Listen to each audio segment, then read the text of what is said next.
Bonjour. Chapitre 2. Réaction d'oxydoréduction. Dans ce chapitre, on va définir ce que ça veut dire un oxydant, un réducteur, une réaction d'oxydation, une réaction de réduction. On parlera de couple redox, comment écrire les demi-équations d'un couple redox, et on arrive à la réaction d'oxydoréduction. Il faut déterminer aussi le nombre d'oxydations. Regardez la réaction de dismutation. Comment mesurer ces solutions redox? Ça utilise ce qu'on appelle le potentiel. À partir de la formule de Nernst, on peut calculer ce potentiel. Application de cette formule aux différents types d'électrodes. Et on termine par un dosage d'oxydoréduction. On peut dire aussi un petit mot sur les facteurs qui influencent sur le potentiel d'oxydoréduction.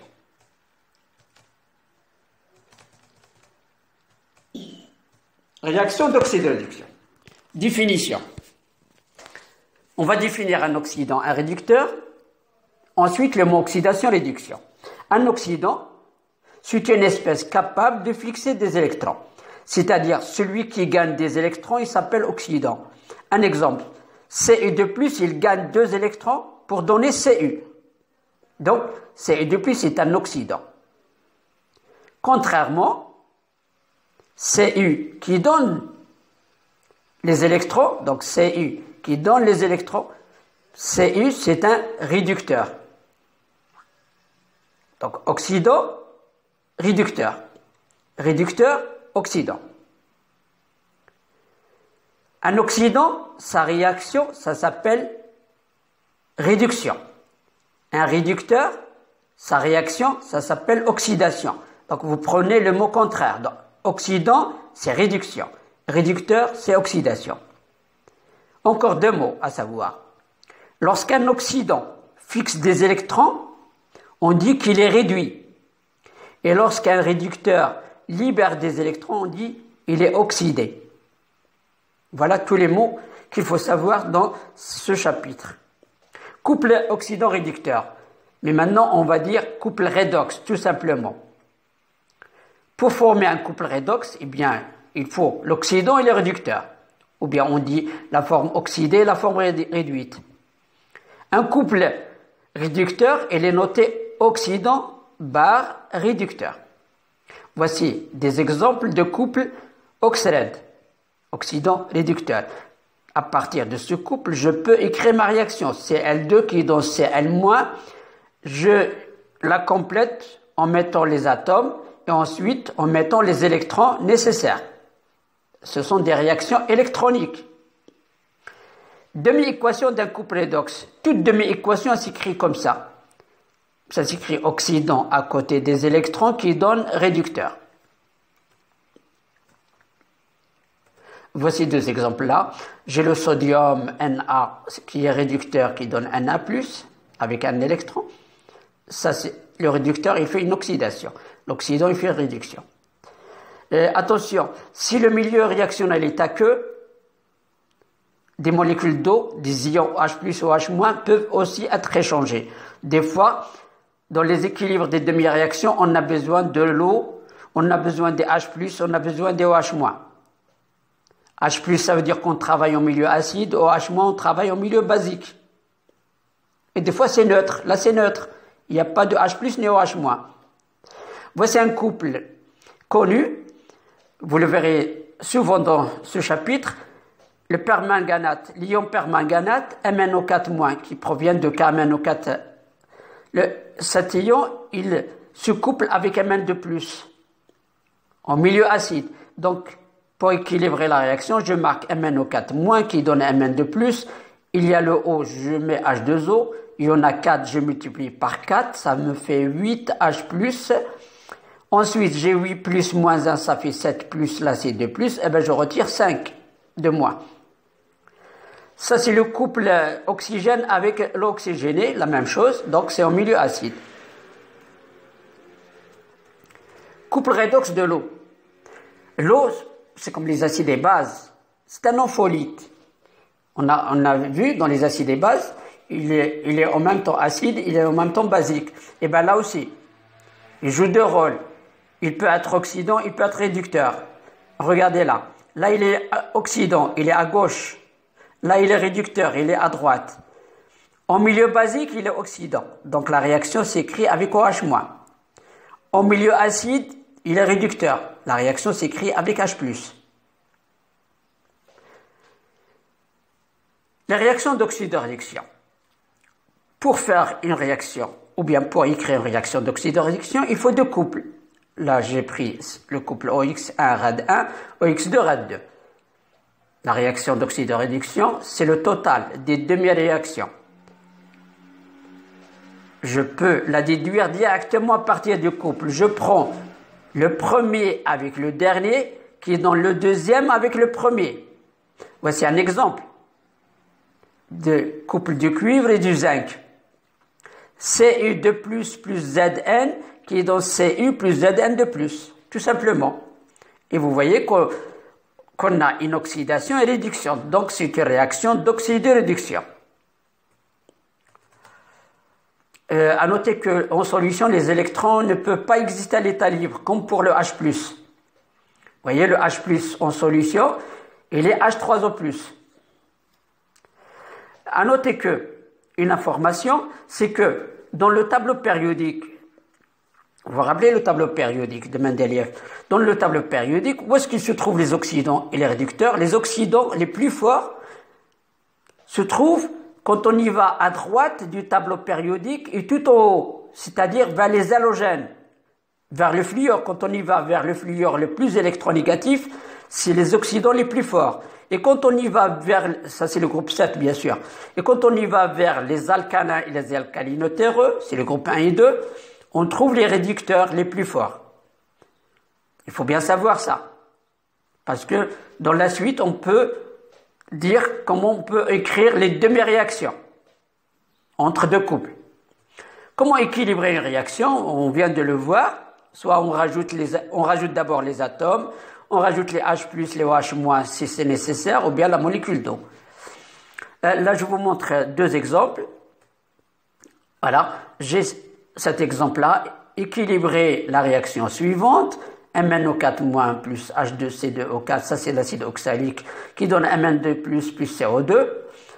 Ce n'est pas comme les acides et bases. Dans les acides et bases, on complète les atomes directement ici, dans la réaction. Ici, non. On fait sortir les couples. Donc, j'ai MnO4- qui se couple avec Mn2 plus. Il est là. J'écris la réaction. H2C2O4 qui se couple avec CO2. J'écris la réaction. Et je fais le total en multipliant par le même, en multipliant par un nombre pour avoir le même nombre d'électrons. Pour avoir 10 et 10. Voilà la réaction totale. Vous avez un deuxième exemple, c'est la même chose. Là, j'ai deux couples, celui-là avec ça, I2 avec I-, donc, et je fais le total. Nombre d'oxydation. Nombre d'oxydation, c'est quoi ce nombre d'oxydation? Il a noté NO, ça facilite la lecture et l'écriture. Ça vient du nombre d'oxydation. Il y en a qui disent degrés d'oxydation. Il définit l'état électronique d'une espèce chimique par rapport à son état fondamental. C'est donc une mesure de l'électronégativité d'un élément. C'est un nombre entier. Il peut être négatif ou positif. Il n'y a pas de virgule. Et on le désigne par les chiffres romains. Grand 1, grand 2, grand 5, grand 7, ou bien moins 1, moins grand 1, moins grand 2, et ainsi de suite. Pour qu'il ne soit pas confondu avec la charge électrique de l'atome. Donc on le note à O. La règle pour calculer le nombre d'oxydation. À retenir que le nombre d'oxydation d'un élément seul, par exemple carbone, fer, tout ça c'est 0. Le nombre d'oxydation d'un élément, ou bien d'un corps simple, je les appelle corps simples, comme O2, H2, O3, P4, ça c'est 0 aussi. On leur donne la valeur 0. Ce qu'il faut savoir, c'est deux là, l'oxygène et l'hydrogène. L'oxygène, c'est moins 2. Retenez ça. Je ne lis pas ces phrases-là. Retenez que l'oxygène, c'est moins 2 dans une molécule. L'hydrogène, il est plus 1. L'hydrogène, il s'écrit H+, donc il est plus 1. L'oxygène, il s'écrit O2-, donc c'est moins 2. Voilà. à partir de ce que je viens de dire, on peut calculer n'importe quel nombre d'oxydation. J'ai donné un exemple de l'azote. L'azote, il se trouve dans cette molécule, dans celle-là, et ainsi de suite. Pour calculer l'azote ici, je l'appelle X. X plus moins 2, parce que le O moins 2 égale 0. Ça, il n'y a pas de charge, donc on marque 0. Donc X égale plus 2. Ici, 1 plus X plus 3 fois moins 2 égale 0. On trouve 5. 1, 2, c'est 0. C'est un corps simple. Ici, le K, il est K+, donc il est plus 1. 1 plus X plus 2 fois moins 2 égale 0. X plus 2 fois moins 2 égale 0, et on trouve. Quand la molécule est chargée, par exemple ici, la molécule elle est chargée. Elle est 2 moins. Là, c'est moins 1. Donc, on cherche pour le soufre. X plus 3 fois moins 2 égale moins 2. On ne met pas 0, on égale moins 2. X plus 4 fois moins 2 égale moins 1. Et on trouve X. Regardez comment j'écris en chiffre romain. Le nombre d'oxydation. Des fois, le nombre d'oxydation, on le trouve décimal, une fraction. Par exemple, dans la molécule Fe3O4. Je cherche le nombre d'oxydation du fer. Il y a 3 fers. Donc 3x plus 4 fois moins 2 égale 0. Ça me donne 8 tiers. C'est pas le résultat, il faut l'expliquer. Qu'est-ce que ça veut dire 8 tiers? Le 3, c'est 3 fers. Ça veut dire qu'on a 3 fers qui ont un total de 8. Or, on sait que le fer, il s'écrit plus 2 et plus 3. Alors, pour avoir 8, et comme on a 3, ça veut dire qu'il faut prendre 2 fers de 3 plus, ça fait 6. Plus 1 fer de 2 plus, ça fait 2. 6 plus 2, ça fait 8. À quoi sert le nombre d'oxydation? On peut le déterminer la réaction d'oxydation-réduction. Regardez cette demi-équation. Zn de plus qui donne Zn. Ici, le nombre d'oxydation, il est plus 2. Là, c'est 0. À plus de 0, ça diminue. Donc, c'est une réduction. Ici, on passe de 0 à plus 2. Ça augmente. C'est une oxydation. De même, on peut, à partir du nombre d'oxydation, dire si la réaction est d'oxydoréduction ou bien acido-basique. On prend un des éléments. Par exemple, j'ai pris Cl. Cl, il est moins 1 ici. Là, je le trouve moins 1. Ça n'a pas changé. Donc, c'est une réaction acido-basique. Mais, dans cette réaction, je prends le carbone. Ici, il est plus 4. Là, il est 0. Ça a changé. C'est une réaction redox. Vous voyez? Dismutation. C'est quoi la dismutation? La dismutation, c'est dans une même réaction, on peut avoir la réduction et l'oxydation. J'ai la décomposition de l'eau oxygénée. Il se divise en H2O plus, ici un demi, excusez-moi, il manque un demi O2. L'oxygène, il est là, il est là, il est là. Donc il change de degré. Là, il est moins 1. Là, il est moins 2. Là, il est 0. Donc, à moins 1, à moins 2, ça diminue, c'est réduction. Moins 1, 0, ça monte. Donc, c'est une oxydation. Donc, c'est une réaction de dismutation. Voilà, je vous laisse regarder les couples. D'accord? Voilà. Bonjour. Chapitre 2. Réaction d'oxydoréduction. Potentiel d'un couple redox. Ce potentiel, il représente la différence de potentiel entre les deux électrodes. Il est noté grand E. Des fois, dans des livres, on le trouve comme ça, pi. Nous, on le note E, majuscule. Il représente le potentiel de l'électrode par rapport à la solution. Ça existe E0, potentiel standard. Quand je marque 0, ça veut dire qu'on travaille à 25 degrés, pression une atmosphère, concentration une fois molaire. Le potentiel standard, il est donné, on l'appelle des fois potentiel normal. Cette valeur, ça se trouve dans les tables de potentiel redox, dans les livres. On vous la donne dans un exercice. Le potentiel standard d'un couple. Pour tout couple, il y a le E0, à 25 degrés. L'hydrogène, il est pris comme référence. Pour l'hydrogène, E0 égale 0. Parce que ça existe des E0 qui sont négatifs, il y en a qui sont positifs. C'est en volts. On dit potentiel. Cette électrode qui fait 0 de l'hydrogène, ça s'appelle aussi électrode normale d'hydrogène.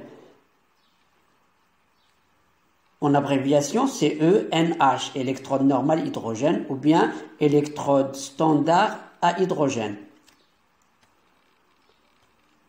Voici donc quelques valeurs du potentiel standard à 25 degrés pour les oxydants et les réducteurs. Donc pour ce couple, c'est moins de 7. Pour ce couple, c'est moins de 3. Vous voyez, l'hydrogène, il est là, il est 0. Donc ces valeurs sont négatives. Il y en a qui ont des potentiels positifs.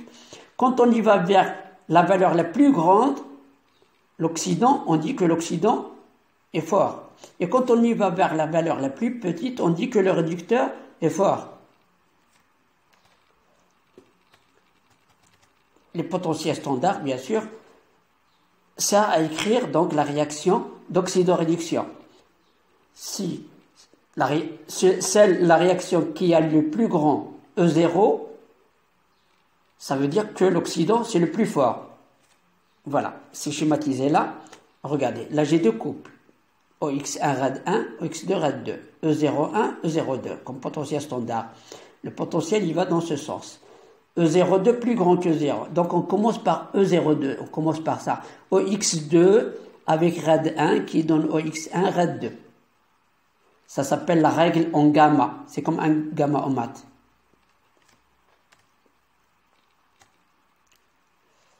Je vous laisse regarder ces exemples-là.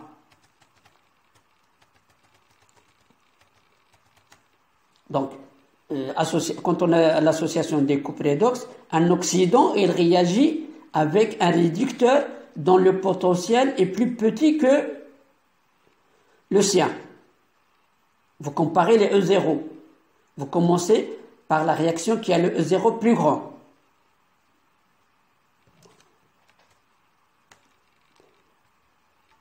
Bien sûr, là, on a rappelé un petit peu comment reconnaître un réducteur, un oxydant, d'accord. On a dit que les réducteurs, ce sont des métaux, du côté des alcalins, des alcaline terreux par là. Les oxydants se trouvent du côté des halogènes, dioxygènes et ainsi de suite, tout en haut du tableau périodique. Les oxydants réducteurs de la vie courante, l'eau de Javel, c'est un mélange équivalent de chloride de sodium et d'hypochlorite de sodium, d'accord. Ces propriétés désinfectantes blanchissantes sont dues aux propriétés oxydantes de l'ion hypochlorite. La relation de Nernst. Ce que je vous demande de retenir de cette relation de Nernst, ça a été obtenu à partir de la relation de la loi thermodynamique, delta G égale delta G0 plus RT log de K. On sait que delta G c'est moins NFE, delta G0 moins NFE0, on divise par FE, on obtient ça. Mais on l'a simplifié ici, cette relation, on vous demande pas en chimie comment démontrer les formules, c'est d'appliquer les formules. Le potentiel de l'oxydant réducteur est égal au potentiel standard oxred plus 0,06 sur 1 log, un petit log oxydant sur réducteur. Et en volts. Retenez cette formule, ça donne le potentiel d'une électrode, la amoud. Voici un exemple pour cette électrode-là qui est constituée du Fe3 plus et du fer. E égale E0 du couple, plus 0,06 sur les électrons, log, on marque l'oxydant. Celui-là, c'est solide, c'est 1. Là, c'est des ions, on marque celui-là sur celui-là. Application de cette formule, retenez seulement à quoi sert la formule de Nernst. Elle nous donne les électrodes. Il y a 3 types d'électrodes. L'électrode de premier type, deuxième type, troisième type. Dans le premier type, considérez un métal qui plonge dans une solution qui contient l'ion du métal. Par exemple, vous prenez le cuivre, vous le mettez dans une solution qui contient l'ion cuivrique, dans la solution du sulfate de cuivre. La réaction s'écrit comme ça. Donc le potentiel, c'est E égale E0 du couple, plus 0,06 sur 2 log de Cu2+. L'électrode à gaz aussi, elle est considérée comme premier type. Cette réaction, elle est considérée comme premier type. Là, c'est des gaz. Celui-là, c'est un gaz, donc on écrit pression de H2. Celui-là, c'est un ion, donc on marque la concentration de H+ au carré. L'électrode deuxième type et de second type, c'est une électrode comme celle-là. C'est l'argent qui, par exemple, c'est un métal, par exemple ici l'argent, qui est recouvert d'un de ses sels, voilà son sel AgCl, et qui plonge dans une solution qui contient l'anion du sel. Donc ça, c'est N-, ça vient du sel. On écrit 3 réactions, Ag avec Ag+, on écrit la réaction de AgCl qui donne Ag++ plus Cl-, et on écrit la réaction de AgCl qui donne Cn-. Il y a 2 réactions électroniques et une de solubilité. L'électrode de calomel, le calomel c'est celui-là, Ag2Cl2. Ag c'est le mercure. Donc Ag plonge dans Ag2Cl2 en présence de KCl saturé. C'est une électrode de calomel considérée dans deuxième type. Je vous laisse regarder comment ça a été écrit. Électrode de troisième type, c'est la plus simple. C'est-à-dire, vous prenez un métal inerte, le platine. Le platine, il n'a pas de réaction chimique. Le platine, c'est un métal inerte. On le plonge dans une solution qui contient, par exemple, 2 ions d'un même élément, Fe3 plus Fe2+. Quand on écrit la réaction, on n'écrit que pour les ions. Et E égale E0 plus 0,06 sur 1 log de Fe3 plus Fe2+. Prévision des réactions d'oxydoréduction. C'est-à-dire dans quel sens s'écrit la réaction. Ça veut dire qu'on va calculer la constante d'équilibre. Imaginez, on a cette demi-réaction avec son potentiel E0,1. Cette deuxième demi-réaction E0,2. Quand on écrit la réaction totale, bien sûr, il faut comparer. Il faut commencer par l'oxydant le plus fort entre les deux. Si on suppose celui-là est plus grand, ben on commence par celui-là. D'accord ? Regardez, pour cette réaction, on a une constante d'équilibre. Comment calculer cette constante d'équilibre? Eh bien, on y va directement au calcul qui est là, le résumé du calcul, et bien utiliser cette relation pour calculer K. Log de K, c'est le nombre d'électrons de la première demi-équation fois le nombre d'électrons de la deuxième, qui multiplie la différence des potentiels standards divisé par 0,06. Quand on trouve le log de K, K égale 10 à la puissance le résultat. Si K est plus grand que 1, l'équilibre se déplace vers la droite, c'est-à-dire sens indirect. Sinon, c'est le contraire. Là, vous avez aussi une petite relation qui permet de calculer le E0 d'un couple. À partir de cette relation, elle est applicable ici dans cet exemple, vous pouvez le regarder. Et je termine par l'électrolyse des piles. Ce qui nous intéresse, c'est les piles mieux que l'électrolyse. Ils sont contraires. Les réactions d'électrolyse, c'est contraire à la réaction des piles. L'électrolyse, c'est la réaction inverse de la réaction d'oxydoréduction. Le principe de l'électrolyse, donc, consiste à appliquer un courant électrique continu par l'intermédiaire de 2 électrodes à une solution aqueuse d'un électrolyte.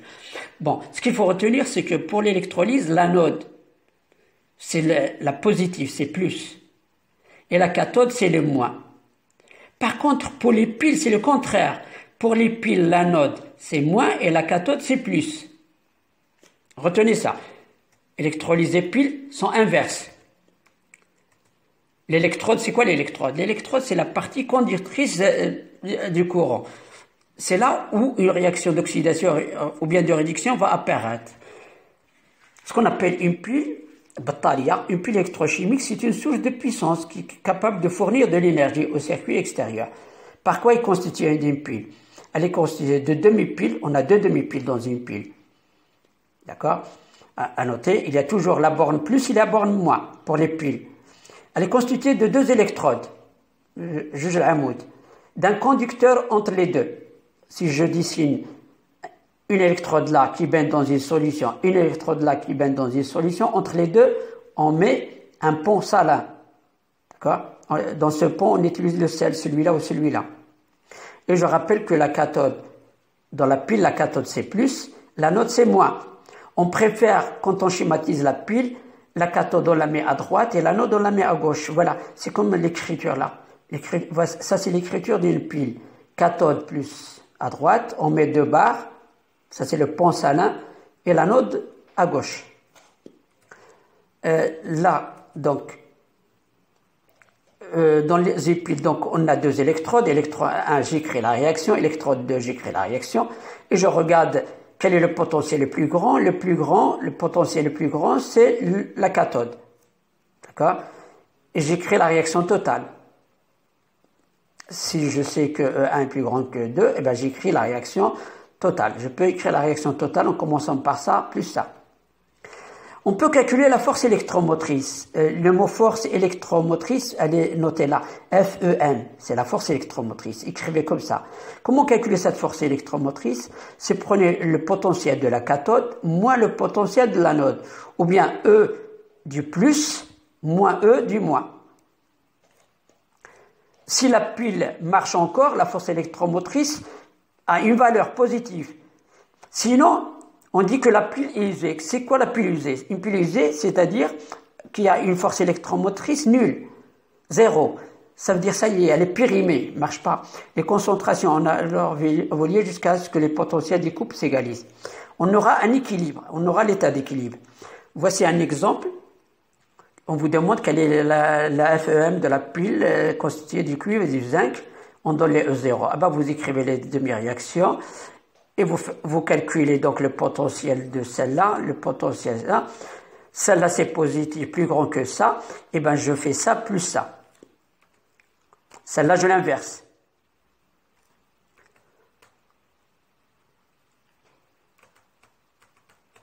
Voilà. D'accord? J'inverse. Pour calculer la force électromotrice, eh ben je prends le positif moins celui-là, ça donne cette valeur. Regardez, j'ai écrit la valeur de la pile normale, CU de plus, c'est le plus grand, je l'ai mis par là, le plus petit, je l'ai mis à gauche, et j'ai mis deux barres. La pile Daniel, c'est un exemple de la pile qu'on vient de voir. Elle est constituée de deux électrodes, zinc et cuivre. Entre les deux, un pont salin. J'en passe. Voilà, je vous laisse regarder et je termine par le dosage d'oxyde de réduction. C'est comme pour les dosages acido-basiques, on peut faire les dosages d'oxyde de réduction pour déterminer les concentrations normalité de la solution inconnue. On prend un bécher et une burette. Dans le bécher, on peut mettre l'oxydant et dans la burette le réducteur, ou bien le contraire. Mais souvent, on met l'oxydant dans la burette. L'oxydant qu'on utilise souvent, c'est le MnO4-. Rappelez-vous. L'oxydant, c'est un MnO4-. Il est souvent utilisé, le permanganate de potassium. Et dans le bécher, on met le réducteur. Voilà. Et on applique la relation N1V1 égale 2V2, où j'ai marqué N oxydant fois volume oxydant égale N réducteur fois volume réducteur, qui permet de calculer, de déterminer la normalité de la solution, soit oxydante ou réductrice. Voilà. Voici un exemple que vous pouvez bien regarder. Donc ça c'est un dosage. J'ai mis 15 cm3 de solution de permanganate de potassium. Donc ça c'est le volume de l'équivalence. Cette solution elle est dans la burette. J'ai mis dans le bécher 10 cm3 de l'oxalate. Attention là il y a une erreur, c'est pas ça l'oxalate. C'est un C2O4. C'est pas SO4, C2O4. Ça c'est C2O4. Donc voilà, je fais sortir les couples du permanganate et de l'oxalate, j'écris les demi-réactions, je fais la réaction totale et je détermine la normalité. Attention, ici le P, c'est les électrons. Dans cette réaction, c'est 5 électrons. Dans celle-là, c'est 2 électrons. Si j'ai besoin de P, c'est les électrons. Voilà, je vous laisse regarder. Voilà. Ça, c'est un dosage que vous pouvez regarder. C'est un dosage potentiométrique. Ça veut dire qu'on va tracer la courbe. C'est en fonction du potentiel. Dans le bécher, on a le Fe de plus. Dans la burette, on a MnO4-. Il manque un moins. Voilà, je vous laisse regarder comment le protocole. Et voilà, donc, je vous montre la courbe d'abord obtenue par le dosage. C'est ça la courbe. Elle ressemble au pH, mais c'est pas pareil. Ici, on n'utilise pas la méthode des tangentes. C'est faux, d'accord? Parce que là, regardez la courbe, elle y va tout droit. Il faut estimer le volume équivalent. On n'a pas besoin de... Donc, j'ai marqué là, attention, la courbe n'est pas symétrique du fait des coefficients stoichiométriques des équations. Donc, on ne peut pas appliquer la méthode des tangentes. D'accord? Voilà. Et si vous retournez là, vous pouvez voir comment ça a été calculé, les potentiels en tout point. À demi-équivalence, à l'équivalence, et on peut calculer même à double équivalence. Et ça se termine par les facteurs qui influencent sur le potentiel. Quels sont les facteurs? Il y a le pH. Donc, si on augmente le pH, le potentiel diminue. Retenez ça. Vous avez des exemples là, d'accord? Voici un exemple. Donc, j'ai augmenté le pH. Je regarde, voilà, le pH, par exemple, là, il est 7,45. là il est 2, vous allez voir que en fonction du pH, le potentiel change. Influence de la précipitation, on n'a pas fait, mais je vous laisse regarder, et la complexation aussi. Et merci. Potentiel d'un couple redox. Ce potentiel